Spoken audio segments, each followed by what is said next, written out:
Hello guys, आप लोग तो पढ़ाई बहुत अच्छे से करते होंगे क्योंकि आपका एग्जाम पास में ही आ गया।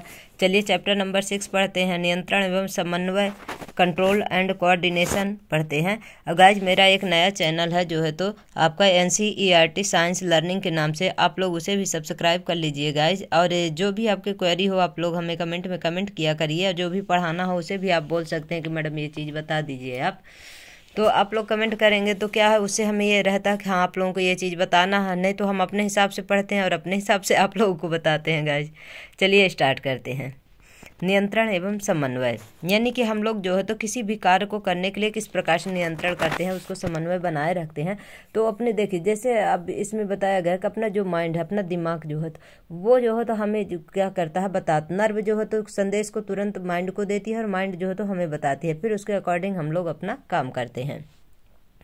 पिछले अध्याय में हमने सजीवों में अनुरक्षण रख रखाव कार्य में संलग्न जैव प्रक्रम यानी लाइफ प्रोसेस जो पढ़े थे। तो क्या पढ़े थे, उसमें बोला के बारे में पढ़ा था। हमने इस बात पर विचार करना प्रारंभ किया था कि यदि कोई वस्तु गतिशील है तो वह सजीव है। अपन पढ़े थे ना लाइफ प्रोसेस में कि जो अगर कोई वस्तु गतिशील है तो सजीव है, लेकिन प्लांट में ऐसा नहीं होता है।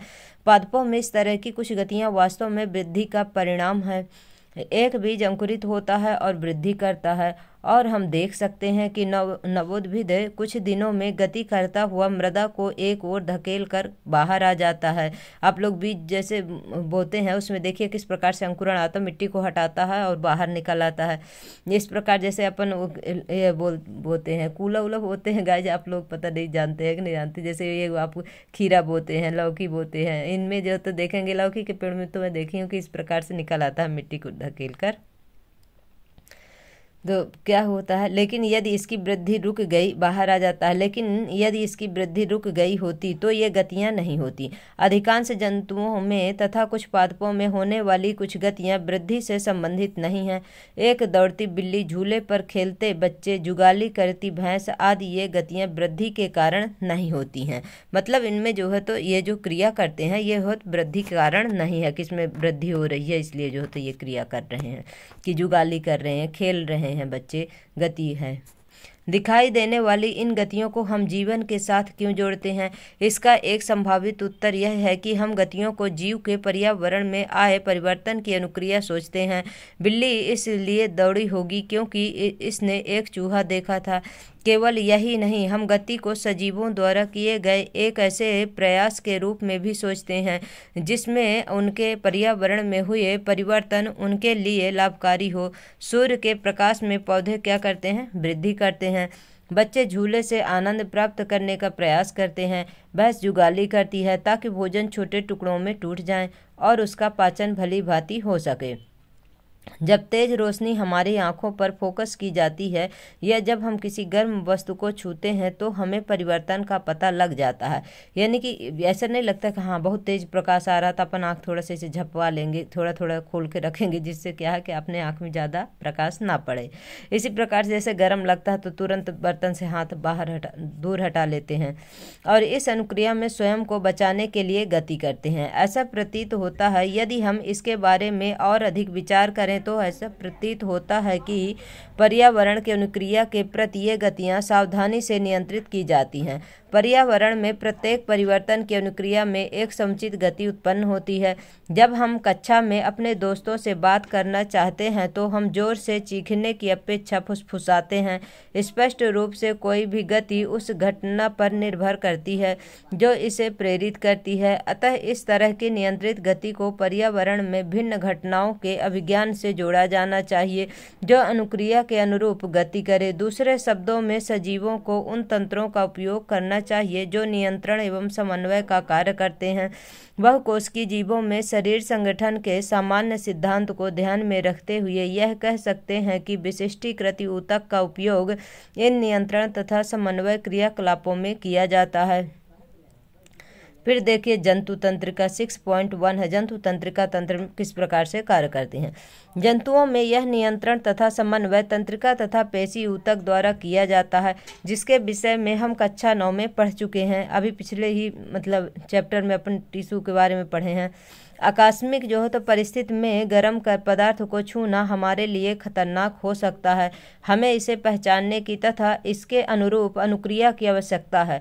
हम कैसे पता लगाएं कि हम गर्म वस्तु को छू रहे हैं?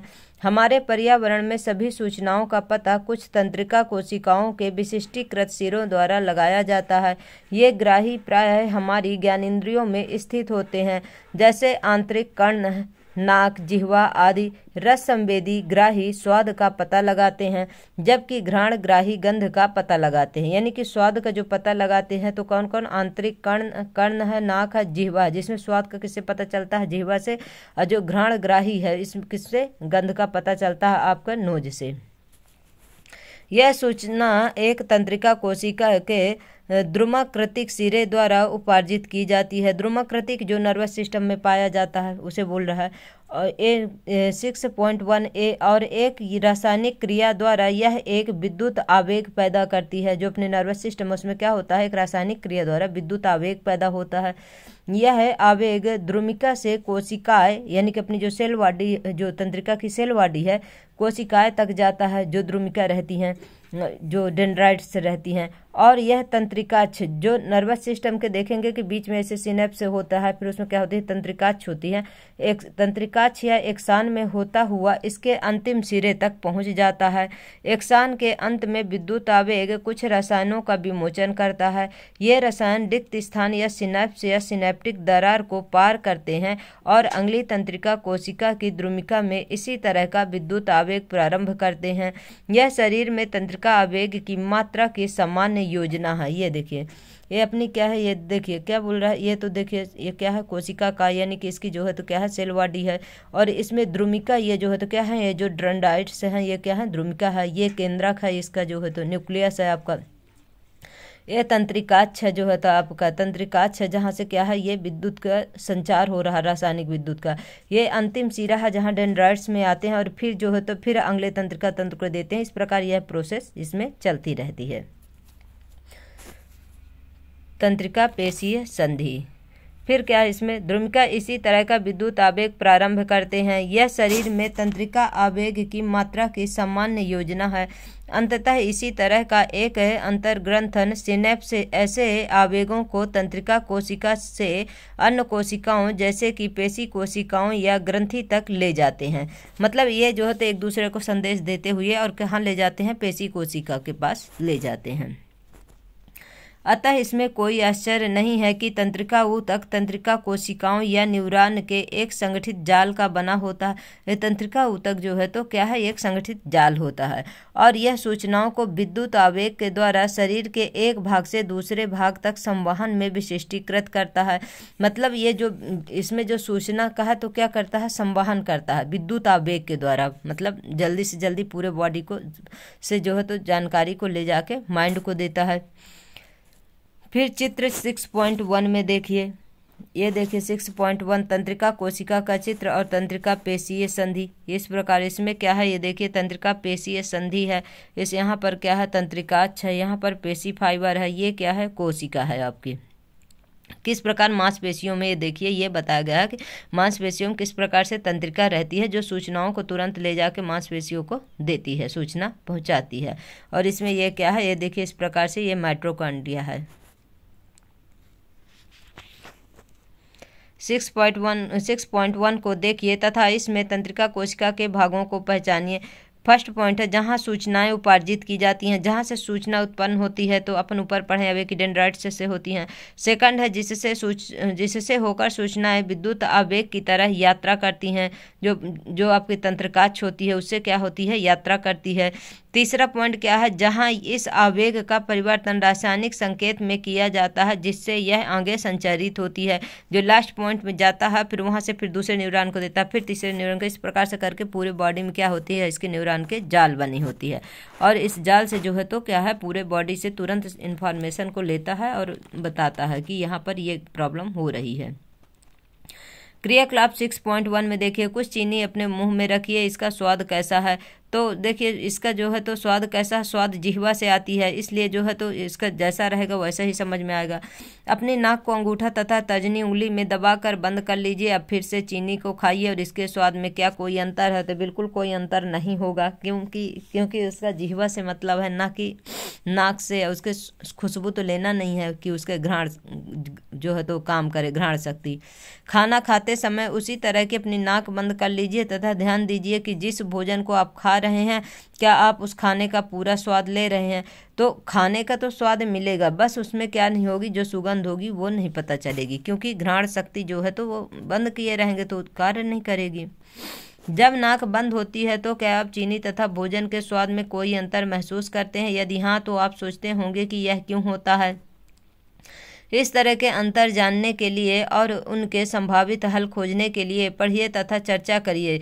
जब आपको जुकाम हो जाता है तब भी क्या आप इसी तरह की स्थिति का सामना करते हैं? जब जुकाम हो जाता है तो अपने को ना खुशबू पता चलती है ना ही स्वाद। स्वाद तो पता चलता है गाइस, लेकिन खुशबू नहीं पता चलती है सर्दी जुकाम में। 6.11 में प्रतिवर्ती क्रिया में क्या होता है? जो प्रतिवर्ती होती है उसमें क्रिया में क्या होता है, किस प्रकार से प्रतिवर्ती होती है? पर्यावरण में किसी घटना के अनुक्रिया के फलस्वरूप अचानक हुई क्रिया की चर्चा करते हैं तो बहुधा प्रतिवर्त शब्द का प्रयोग करते हैं। हम कहते हैं मैं प्रतिवर्त स्वरूप बस से कूद गया, या मैंने प्रतिवर्त स्वरूप आग की लौ से अपना हाथ पीछे खींच दिया, या मैं इतना भूखा था कि प्रतिवर्त स्वरूप मेरे मुंह में पानी आने लगा। इसका क्या अभिप्राय है? इन सभी उदाहरणों में एक सामान्य विचार आता है कि जो कुछ हम करते हैं उसके बारे में विचार नहीं करते हैं या अपनी क्रियाओं को नियंत्रण में महसूस नहीं करते हैं। फिर भी ये वे स्थितियां हैं जहां हम अपने पर्यावरण में होने वाले परिवर्तनों के प्रति क्या करते हैं? अनुक्रिया कर रहे हैं। इन परिस्थितियों में नियंत्रण व समन्वय कैसे प्राप्त किया जाता है, इस पर फिर से विचार करते हैं। एक उदाहरण लेते हैं कि आग की लपट को छूना हमारे अथवा किसी भी जंतु के लिए एक दुराग्रही तथा खतरनाक स्थिति है, क्योंकि आग में हाथ डालेंगे गाइस तो जल जाएंगे, इसलिए क्या है, ये खतरनाक है। हम इसके प्रति कैसे अनुक्रिया करते हैं, मतलब किस प्रकार से अनुक्रिया करते हैं?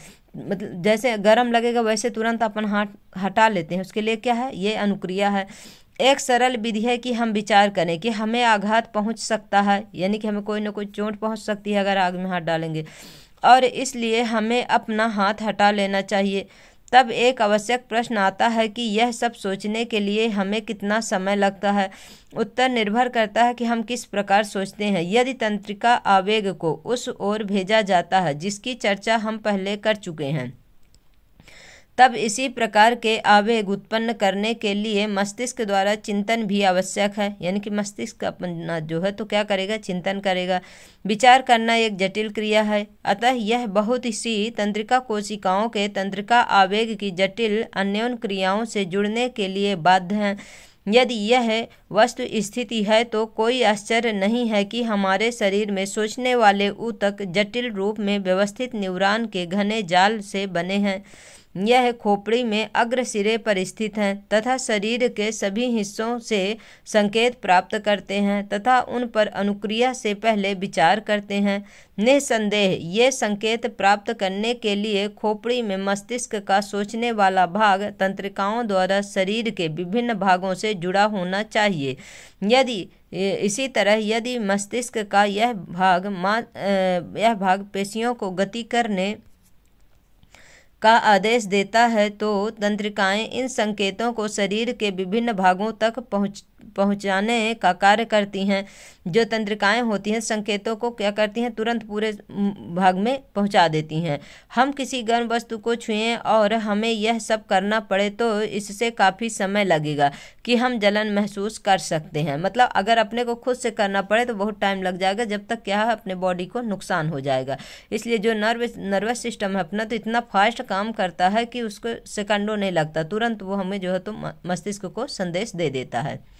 शरीर की डिजाइन इस तरह इस समस्या का हल करती है। ऊष्मा के संवेदन के बारे में सोचने की अपेक्षा यदि जो तंत्रिकाएं ऊष्मा का पता लगाती हैं उन्हें उन तंत्रिकाओं से जोड़ा जाए जो पेशियों को गति कराती हैं, जो कि पेशियों को, पेशी के ऊपर देखें ना अभी डायग्राम में किस प्रकार से नर्वस सिस्टम फैली रहती है और अपने पेशियों को तुरंत बताती हैं। तो जो ये प्रक्रम आगम संकेतों को पता लगाने तथा तदनुसार निर्गम क्रिया को करने का कार्य करता है, वह अति शीघ्र पूरा हो जाता है। आमतौर पर इस तरह के संबंधन को प्रतिवर्ती चाप चित्र 6.2 कहते हैं। देखेंगे अभी चित्र में। इस प्रकार के प्रतिवर्ती चाप को संबंधन आगत तंत्रिका तथा निर्गत तंत्रिका के मध्य कहाँ होना चाहिए। सबसे उपयुक्त स्थान शायद वही बिंदु होगा जहाँ सबसे पहले वे एक दूसरे से मिलते हैं। पूरे शरीर की तंत्रिकाएं मेरु रज्जु में मस्तिष्क को जाने वाले रास्ते में एक बंडल में मिलती है। प्रतिवर्ती चाप इसी मेरु रज्जु में बनते हैं, यद्यपि आगत सूचनाएं मस्तिष्क तक भी जाती हैं। अधिकतर जंतुओं में प्रतिवर्ती चाप इसलिए विकसित हुआ है क्योंकि इनके मस्तिष्क में सोचने का प्रक्रम बहुत तेज नहीं है। वास्तव में अधिकांश जंतुओं में सोचने के लिए आवश्यक जटिल न्यूरॉन जाल या तो अल्प है या अनुपस्थित होता है। अतः यह स्पष्ट है कि वास्तविक विचार प्रक्रम की अनुपस्थिति में प्रतिवर्ती चाप का दक्ष कार्य प्रणाली के रूप में विकास हुआ है। यद्यपि जटिल न्यूरॉन जाल के अस्तित्व में आने के बाद भी प्रतिवर्ती चाप तुरंत अनुक्रिया के लिए एक अधिक दक्ष प्रणाली के रूप में कार्य करता है। अब ये देखिए किस प्रकार से, ये देखिए तंत्रिका ये संवेदी तंत्रिका कोशिका है, ग्राही उष्मा दर्द या त्वचा में ग्राही। ये क्या है, इस तरह कार्यकर भुजा में पेशी है। इस प्रकार से दिखाया गया कि किस प्रकार से अपना जो है हाथ है, यहाँ से गर्म, इसमें से भाप निकल रही है और इसमें जो है तो पानी बलक रहा है और इसमें जो है तो हाथ लगाए हुए थी, यहाँ से गर्म हो रहा है। फिर इसके बाद क्या है, यहाँ पर संवेदी तंत्रिका कोशिका है जो कि तुरंत जो है तो क्या करेगी, मस्तिष्क को आदेश देगी कि यहाँ पर पेशी को अपने बता रही है। मस्तिष्क से तुरंत संदेश आता है, ये जो मस्तिष्क को देखिए, मस्तिष्क अपने को बताता है कि यहाँ पर जो है तो गर्म है। प्रेरक तंत्रिका कोशिका है, अति प्रसार तंत्रिका कोशिका है, तुरंत बताती है। ये क्या है, मेरु रज्जु है। ये जो मेरु रज्जु होता है मस्तिष्क के लिए संदेश है, मस्तिष्क को संदेश देता है कि भाई यहाँ से जल्दी हाथ हटाओ, यहाँ पर क्या है, गर्म है।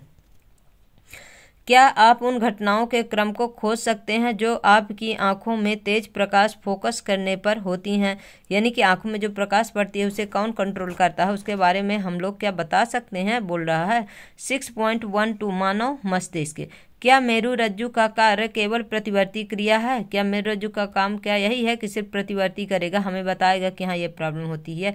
निश्चित रूप से नहीं, क्योंकि हम जानते हैं कि हम सोचने वाले प्राणी हैं।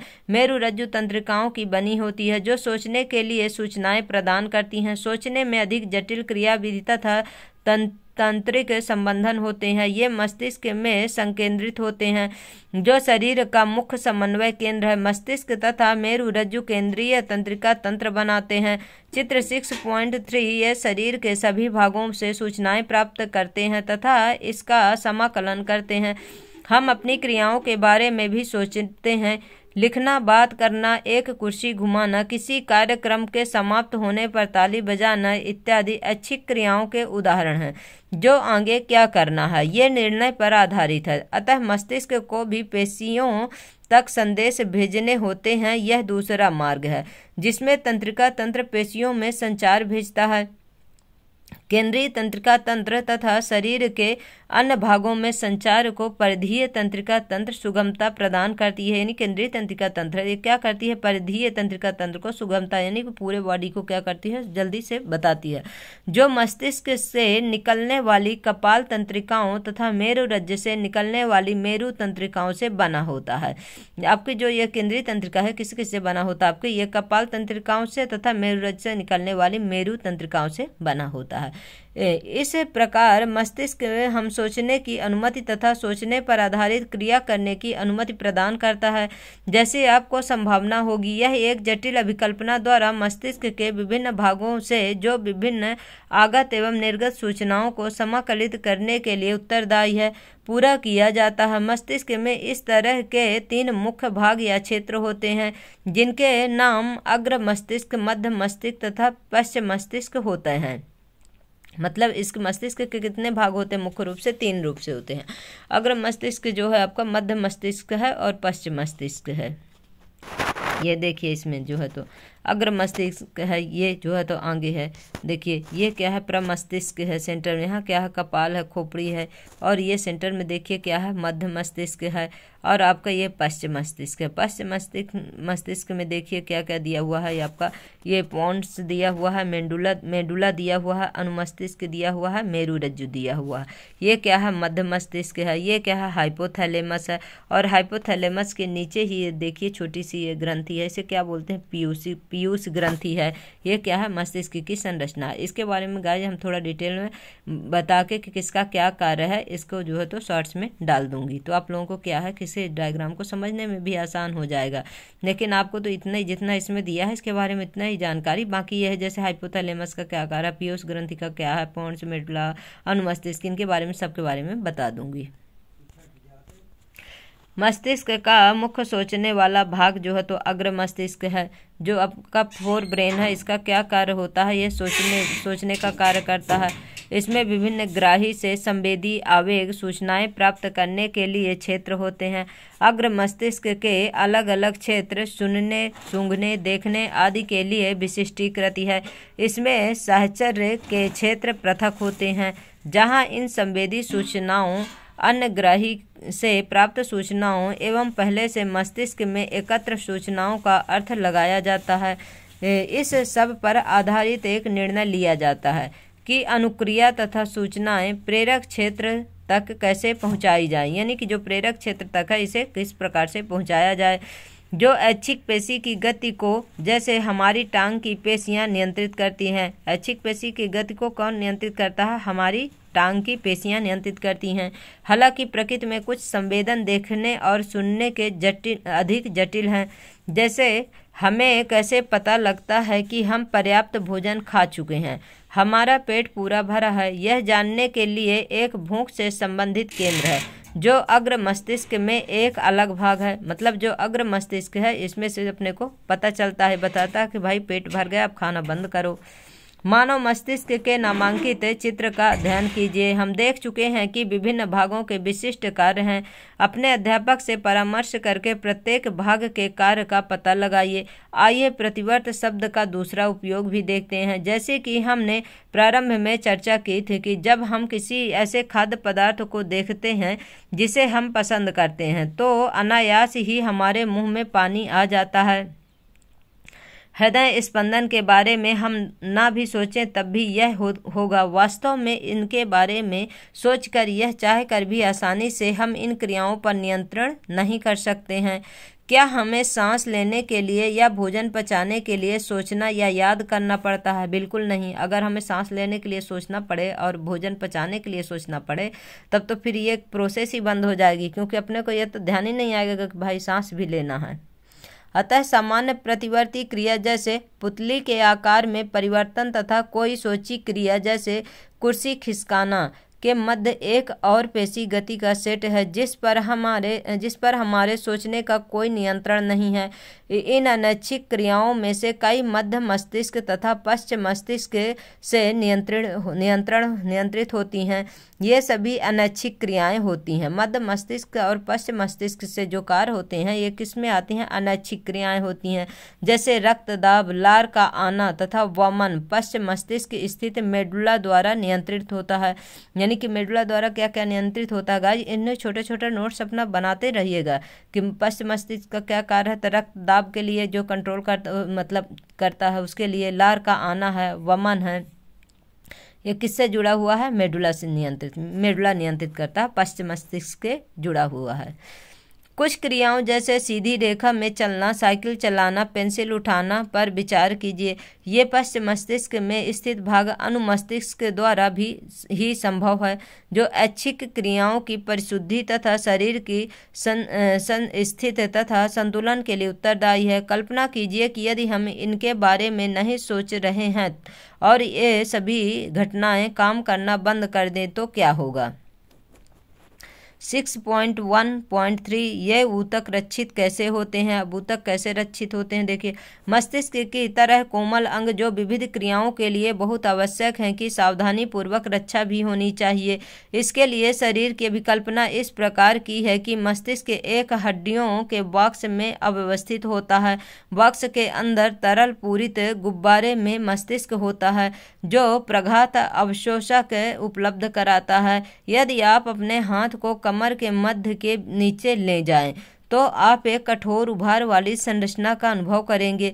यह कशेरुक दंड या रीढ़ की हड्डी है जो मेरुरज्जु की क्या करती है, रक्षा करती है। तंत्रिका ऊतक, अब तक हम तंत्रिका ऊतक की चर्चा कर रहे थे कि यह कैसे सूचना एकत्र करता, मतलब जो सूचना है, इंफॉर्मेशन को उसे किस प्रकार से एकत्रित करता है और इन्हें शरीर में भेजता है। शरीर में किस प्रकार से भेजता है, सूचनाओं को संसाधित करता है, यानी पूरे जो सूचना का प्रसार कर रहा है, सूचनाओं के आधार पर निर्णय लेता है और